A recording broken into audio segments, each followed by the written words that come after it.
back on track. I told you. You feel better? What if the Leafs finally win the cup, but because of COVID-19, it's in front of an empty building and there's no parade? Okay, see, that's why he's never getting his own video. Oh, you piece of crap! You promised! You're not. Hi, kids! Victorious puppies! This team is ruining my life! Why do I want hockey? Stress relief! We can, and we will.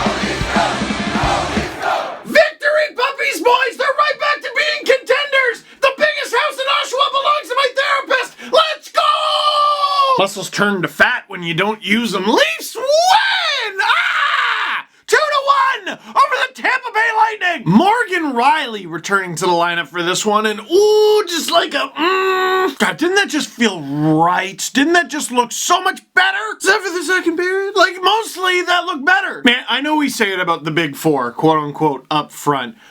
Morgan Rielly is a Leaf, man. And this game embodied everything about him. Just visually, it looked better. With his chugga stride back in the lineup. I'm like, oh, the Leafs simply don't look like the Leafs without Morgan Rielly. The good and the bad. He took a penalty against Tampa in his first game back in like 2 months. I believe it. Listen, people talk so much about, well, should it be Tavares who's the captain or Rielly? Any player who's won the cup will tell you you need more than one leader in your room. And the way it was supposed to work this season is John Tavares is the captain, Rielly is always wearing an A, and Matthews and Marner alternate the A. In absence of Rielly, Marner and Matthews are always wearing the A. But then rising voices, I think mine included, started saying, man, Jake Muzzin deserves a letter. And then he got injured and we're looking at other performances, and Zach Hyman deserves a letter. And that's not taking anything away from any of the guys who are wearing letters. It's nothing but great news. So should Morgan Rielly be the captain? Whatever. It's enough that he could be. It's enough that his skill set and leadership are back in the lineup. Wasn't it so obvious what the Leafs were missing the second Rielly returned? Even listening to what he had to say at morning skate made me feel better. He's not happy either. He sees what we see. Me not being around, I think he meant being around for 8 weeks or so makes that fire burn a little more. 8 weeks is up. Morgan Rielly could skate tonight. That's not the quote that I meant to show you, but look at that quote and that picture. I'm hot and bothered. Sorry. This is the quote. I'm a bad scout. Me too, Morgan. I can't really put my finger on it, to be honest with you, but I think that a big part of it is work ethic. I know that I have yelled straight up that this team sucks this season. Once definitely under Babcock, and then he was promptly fired, and a couple times I've wondered it under Keefe. Because how many times can you watch this team do the same thing over and over again? How many times can you watch this team that is capable of more do less before you come to the conclusion that maybe they're just bad? That has been the frustration with this team. They are capable of more. They show us all the time. This game against Tampa wasn't an anomaly. They've done it a bunch of times. Tidy wins against cup contenders. And even this game could best be described as tidy in parts. Play one of your best first periods of the entire season, only come out of it with a 1-0 lead, and follow it up with a dog pile in the second. But the team didn't buckle, and most importantly probably, they got a bunch of big saves from Freddie, and they pulled off a win. Tim McAuliffe on Tim and Sid was talking about the scrappiness of this Toronto Raptors team, and he was comparing it to the 93 Montreal Canadiens, who had 10 overtime wins in the playoffs to win the cup. Are overtime wins dominance? No, it's scraping by the skin of your teeth. Who cares? Still a win. The Leafs got a win here. It was huge. Let's talk about it. Now, like I already alluded to, one of the best first periods the Leafs have had this season. It was weird. The shots are 3-0, then 5-0, and 10-0. I'm like, okay, you have my attention. We were paying attention to that in the ice surfing studios. I'm like, oh wow, the shots are like 6, 7, 8-0, something like that. Oh, the shot attempts are 14-0. I believe it wasn't even until Tampa had a power play that they got a single shot attempt. William Nylander drawing a call out of Ryan McDonough. That's great. Rasmus Sandin taking a penalty on Carter Verhaeghe. That's bad. Also, Carter Verhaeghe, where have I heard that name before? He was one of the 5 randoms cast away in the Michael Grabner trade by Lou Lamoriello. And they might have messed up there. He's 24 years old, so not not really in prospect territory anymore, but he had 82 points in 76 games in the AHL last year. Only 13 points in 52 games in a depth role for Tampa, but he's an option, man, and they need cheap options. But enough about former Leaf draft picks. Barclay Goodrow takes a penalty on Austin Matthews, the second penalty drawn in this period by one of the big four, and the Leafs head back to the power play. On that power play, the big four go to work. This is as tidy as a power play goes. Tavares wins it back to Barrie. Barrie sends it right back over to Marner. Marner right into the slot to a wide open John Tavares, who tips it on. He's stopped by Andrei Vasilevsky, but look at this in front. If Tavares doesn't get his own rebound, Willie's there, Matthews is there. This is excellent. Noted gritty net front presence, William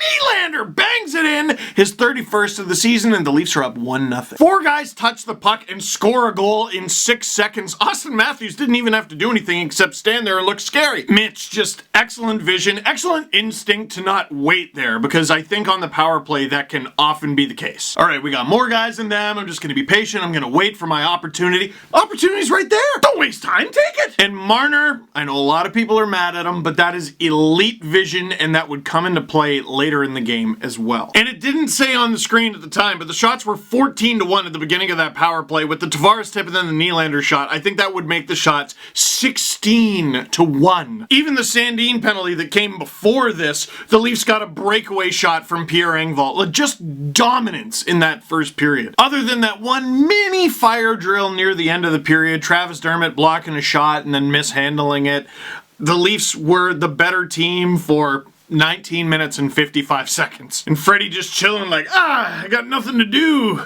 Well, there's 40 minutes left, Fred. Give it a sec. Second period, terrible. Shots were 17-6 for the Leafs in the first, 15-5 for Tampa in the second. And when you dominate, you're going to get more calls. The Leafs got 2 power plays in the first, Lightning only got 1. Second period, the Leafs took 3 penalties to the Lightning's 1. Riley delay a game, Hall hooking, Tavares tripping. But luckily, throughout the second period, on all 3 of those penalty kills, Freddie, spectacular. And the one goal that gets through, the one, it's because of the defense. It's a fire drill, right? And it's the Sandin-Barrie pairing. Oh my goodness, you gotta heavily shelter that pairing, right? Look at this picture. Look at that. What are you both doing? Are you kidding, right? Well, I want you to tell me what you see. Well, there's Braden Point basically taking Sandin and Barrie with him, but that was a very good effort.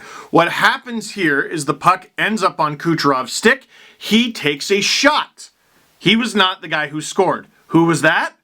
Willie's guy, right there. Andre Palat. Oh, he's gonna rip on Nylander. Relax. I know he scored in this game. I know he's having an amazing season. He is not perfect. And it's out of the goodness of his heart. He goes to try to intercept the shot from Nikita Kucherov, but what ends up happening? Kucherov takes the shot before he can. Palat is now wide open and he scores. You could argue that Willie should have just let Kucherov shoot, and if he does, probably nothing happens. He probably gets Palat and we all have a Merry Christmas. You could argue that Austin Matthews, also in that photo, if he just comes back a little bit more, he intercepts Kucherov and Willie doesn't have to. But that, to me, is an example of the sort of thing that Riley was talking about, that Keefe always talks about, that we all see with our own eyes.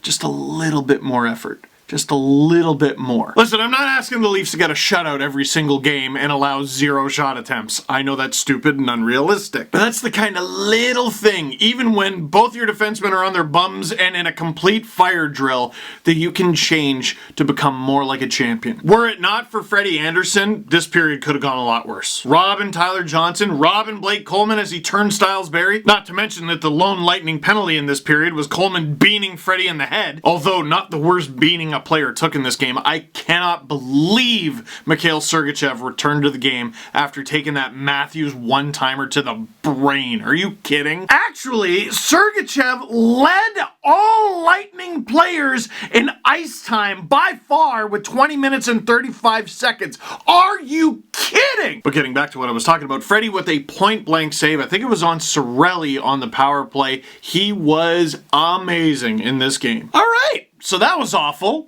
let's do better in the third. And they did. Leafs out shooting the Lightning 14-12. The Leafs doing a much better job of using their feet in the third period. Only 2 penalties in that period. Both were Tampa's, and both were tripping calls. And the first one, Cedric Paquette on Austin Matthews, and Matthews making him pay. I know you hate that little drop pass, but when it works, it works. Matthews dipping it just back to Mitch Marner, who breaks in, hands it off to John Tavares. Mitch Marner keeps skating, hands it right back. So remember what I said on the first goal? Mitch Marner, not wasting any time, and he finds time and space. He finds John Tavares wide open. The Lightning aren't going to allow that to happen again. Look at them all 4 of the penalty killers are looking at him. Vasilevsky is right on him, but he's ready to pounce over to Austin Matthews. They're all looking for the pass, as is Mitch Marner. They know what to look for. They just couldn't stop it. Look at the...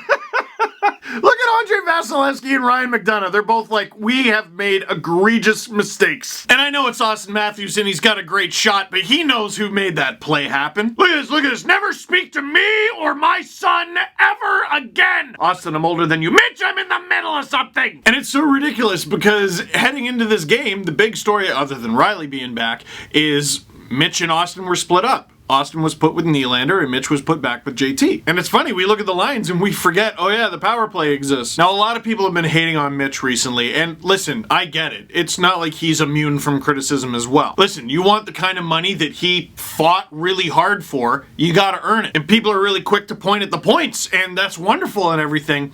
It's more than that. It's just more. But in this game, man, the power play has been smothered so badly recently, and I feel like Mitch has been too.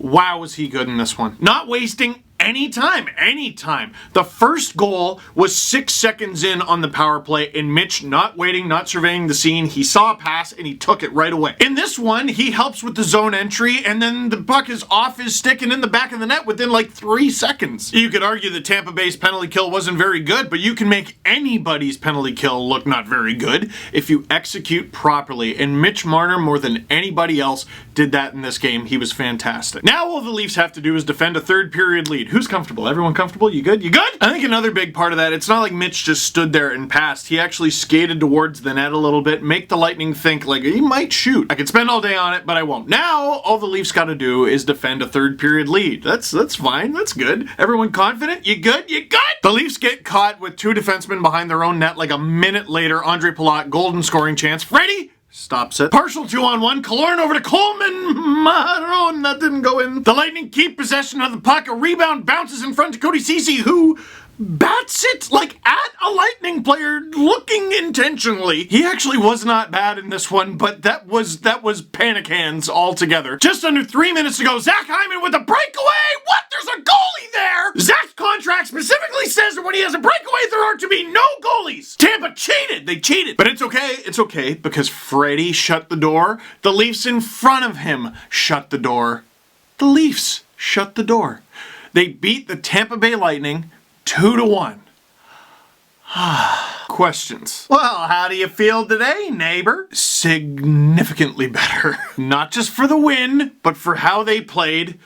But the win certainly helped. Still struggling to score goals. They only scored 3 goals on the California road trip, and they got 2 in this one, but the goal prevention has been much better as well, despite the losses. When you finally hook up with your crush and your buddies ask how it went, that's so close. You misspelled buddies! I'm upset! What, did I make this meme? Frederik Andersen's last 3 games, a .926 save percentage and a 5-2 win, a 100% save percentage in a shootout loss because NHL, and a .970 and a 2-1 win. Safe to say the boogers are out of the cake? First of all, I regret ever making that analogy, especially because tomorrow is my birthday and I plan on having cake. Booger free, for crying out loud. I'm not trying to get quarantined. Listen, I think it's two-pronged. The Leafs were not perfect in this Tampa game. They gave up lots of chances in the second period and that one particularly bad one in the third.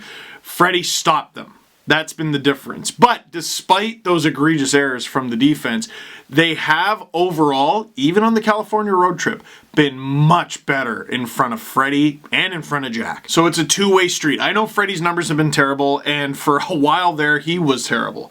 But he's been playing much better. The defense in front of him has been playing much better. And as guys get healthy, Ceci, Riley, Muzzin soon, That should all improve. But, as evidenced on the one goal that Tampa scored, some help from the forwards would be much appreciated. And last but not least, lots of people have been asking about the Florida Panthers and, their schedule remaining and Listen, Leafs are 3 points up on them, but the Panthers have a game in hand. That means, wait a sec, if the Panthers win, the Leafs are still up. Forget the Panthers. The Leafs control their own destiny. It's up to them right now. Keep playing the way you're playing.